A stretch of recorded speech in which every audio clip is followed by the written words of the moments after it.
Hi అండి. ఈరోజైతే నేను కోడిగుడ్డు, మునక్కాయ కలిపేసి మునక్కాయ, ఎగ్గు కలిపిన పులుసు చేద్దామని అనుకుంటున్నానండి. అలాగే వచ్చేసి మా పాప అయితే ఈ పులుసు తినదు. పులుసు మంచిదన్నా కూడా తినదనమాట. సో ఆమెకైతే బంగాళదుంప ఏపుడు చేస్తూ పక్కన పెట్టాను. ముందైతే ఎగ్స్ అన్నీ బాయిల్ చేసి పక్కన పెట్టుకున్నానండి. మనకి ఎన్ని కావాలంటే అన్నీ మనం బాయిల్ చేసుకోవచ్చు అనమాట. వాటిని అంతా ఉడకబెట్టుకున్న తర్వాత మనం పీల్ తీసుకుంటాం కదా, వాటిని ఏంటంటే డైరెక్ట్ మనం పులుసులో వేసుకోవచ్చు, కానీ ఇలా వేపితే బాగుంటుందని చెప్పేసి కొంచెమే ఆయిల్ వేసుకొని దాంట్లో కొద్దిగా పసుపు, కొంచెం ఉప్పు వేసి కొంచెం ఎర్రగా వేగేదాకా వేపి తీసేసానండి. ఆ తర్వాత అయితే వచ్చేసి అదే నూనెలోనే కొంచెం తాలింపు దినుసులు అనమాట, అవన్నీ వేసి ఆవాలు, జీలకర్ర, నేను పచ్చెనపప్పు అవన్నీ ఏమేయనండి, ఓన్లీ మినపప్పు, ఆవాలు, జీలకర్ర వేస్తాను. అవి కొంచెం వేగనిచ్చేసి ఒక 2 ఆనియన్స్ అండి, చిన్నవి మీడియం సైజు 2 తీసుకొని కట్ చేశానమాట. వాటిని ఏంటంటే సన్నగా కట్ చేసుకున్నాను. వాటిని వేసేసి దాంట్లో ఏంటంటే ఆల్రెడీ ఇందాక కొంచెం ఉప్పు వేసాం కదా ఎగ్స్లో. సో ఇది పులుపు కర్రీ కాబట్టి కొంచెం చింతపట్టు పులుసు పోస్తాం కాబట్టి చూసుకొని దానికి తగినట్టుగా కొంచెం ఉప్పు అడ్జస్ట్ చేస్తున్నాను అనమాట, ఎక్కువ వేయకుండా. ఉప్పు వేసి మళ్ళీ ఇప్పుడు కూడా కొద్దిగా పసుపు వేస్తానండి. వేసి రెండింటిని బాగా కొంచెము వేపుతానమాట.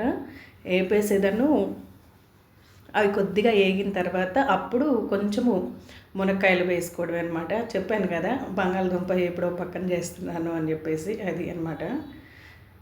వీటిని ఏంటంటే మనము మునక్కాయలకి ఏంటంటే అండి, ముందు ఈ ఉప్పు పసుపు వేసేసి దాంట్లో కనుక కొంచెం ఈ నూనెలో కనుక మనం కొద్దిగా వేగనిచ్చామనుకోండి, అప్పుడు ఏంటంటే మునక్కాయలకి ఉప్పు పట్టిద్ది అనమాట. అదే ఉప్పు, కారం, పసుపు అన్నీ వేసి పెట్టేశాను అనుకోండి, అదేందో నాకు ఎప్పుడు అట్లా వేసి పెట్టినా కానీ ఆ ఉప్పు అనేది నాకు వాటికి పట్టదు. సో అందుకని చెప్పేసి నేనేం చేస్తానంటే ముందు వీటిని ఆయిల్లోనే ఏంటంటే కొంచెం ఈ ఆనియన్స్ కొద్దిగా వేగినాయి అని అనిపించినప్పుడు ఏంటంటే ఇంకా డైరెక్ట్గా ఈ మునక్కాయలు వేసేస్తానమాట. మునక్కాయలు అయితే నేను వచ్చేసి 4 మునక్కాయలు తీసుకున్నానండి. వాటిని మనం కట్ చేసి పీల్ తీస్తాం కదా, అలా అనమాట. అవి మనకి కొలత ప్రకారం అయితే ఒక 1/2 కేజీ లెక్క వస్తాయేమో. నేనైతే విడిగా కాయలు లెక్కే తీసుకొచ్చుకున్నాను 4 కాయలు. వాటిని వేసాను అనమాట. వాటిని శుభ్రంగా క్లీన్ చేసేసుకొని వీటిని ఇలా వేసేసి నేనైతే కనీసం ఒక 5-6 నిమిషాలు గట్టిగా ఆయిల్లోని ఉప్పు అంతా కరిగి వాటికి పట్టే అంతసేపు వేగనిస్తానండి. అవి ఇట్లా అన్నా కూడా మనకి సరిపోతుంది గిన్నె పట్టుకొని మనం క్లాత్ తోటి. బట్ ఆనియన్ ఏంటంటే సన్నగా ఉంది కదా, అడుగంటు పోతుంది, అందుకని నేను గంటెతోటి కలబెడుతున్నాను అనమాట. వీటిని ఆ విధంగా కొంచెం సేపు వేపుకోవాలండి. ఇది మసాలా వేసి వండుకుంటే బాగుంటుంది, కానీ ఈ ఎండలకి మసాలాలు అంటే కొంచెం భయం వేస్తుందండి. ఈ వడగాలులు ఈ ఎండలకి మనం మసాలాలు ఎంత తగ్గించుకుంటే అంత మంచిది ఆరోగ్యానికి. అవి కొద్దిగా మగ్గినాయండి.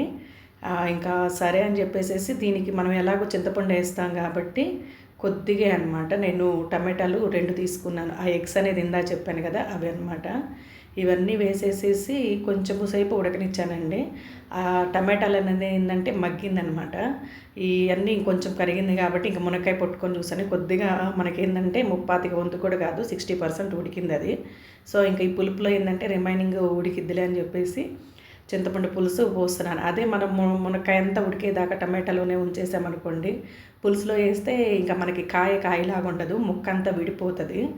సో అప్పుడు మనం ఏం చేయాలంటే అందుకని మొత్తం ఉడకనీయకుండా ఒక 50% కానీ 60% ఉడికింది అని మనకు అర్థమైద్ది కదా కాయ పట్టుకొని చూసినప్పుడు. అప్పుడు ఏంటంటే ఇంకా కొంచెం పులుసు పోసేసుకొని వాటర్ కావాలంటే వేసుకోండి, లేదంటే అట్లాగే ఆ పులుపుతో తింటాము అనుకునే వాళ్ళు పులుపుని బట్టి అనమాట. నేనైతే కొంచెం వాటర్ వేసాను. ఇక ఆ వాటర్లోనూ ఈ మునక్కాయలు ఈ మొత్తం శుభ్రంగా కలిపేసుకొని అప్పుడు ఏంటంటే కొంచెం ఉప్పు చూస్తున్నానండి. ఈ ఉప్పు అనేది మనకి చాలా పైన కారం చాలా పైన ఇప్పుడు అడ్జస్ట్ చేసుకోవచ్చు. ఇక ఇందాక ఆ కోడిగుడ్లు అనేది ఉడకబెట్టి పెట్టాం కదా, ఆ గుడ్లు అనేది కూడా ఇప్పుడు వేసేసాను. వీటితో పాటు ఉడుకుతాయి, కొంచెం థిక్ అవుతుంది అనమాట. కొద్దిగా కొత్తిమీర ఇవన్నీ కలిపి కొంచెం సేపు ఈ ఎగ్ ఇవన్నీ ఉడికిన తర్వాత ఏంటంటే మొత్తం అంతా దగ్గర అయింది కదండి. ఇప్పుడైతే కొంచెం థిక్నెస్ కోసం కొద్దిగా ఒక్క చెంచా అంతా శనగపిండి అండి, అదే మనం బజ్జీలు వేసుకుంటాం కదా, ఆ పిండి వేసి కలిపేస్తున్నాను అనమాట. కలిపేసేసి మనము ఇంకంతా అయిపోయింది మునక్కాయ కర్రీ, ఎగ్ పులుసు అనమాట. దానికి ఏంటంటే మనకి ఆయిల్ కూడా పైకి తేలింది కదా, కర్రీ అయితే రెడీ అయిపోయింది. ఇక ఈ ఫైనల్గా కొత్తిమీర వేసేసి ఒక 2 నిమిషాలు ఉంచితే చాలండి మనకి ఎంతో రుచిగా ఉండేటువంటి ఎగ్గు, మునక్కాయ, వేసినటువంటి కర్రీ అనేది, అదే పులుసు అంటాం కదా, ఎగ్గు మునక్కాయ పులుసు అనేది చాలా టేస్టీగా ఉంటుందండి. ఇది రైస్లో తీసుకుంటే ఈ ఎండలకి మనకి చలవగాను, వేడి చేయకుండా, నోటికి కమ్మగా పుల్ల పుల్లగా బాగుంటుందండి. ఇంకా అంతే అండి ఈరోజు వీడియో.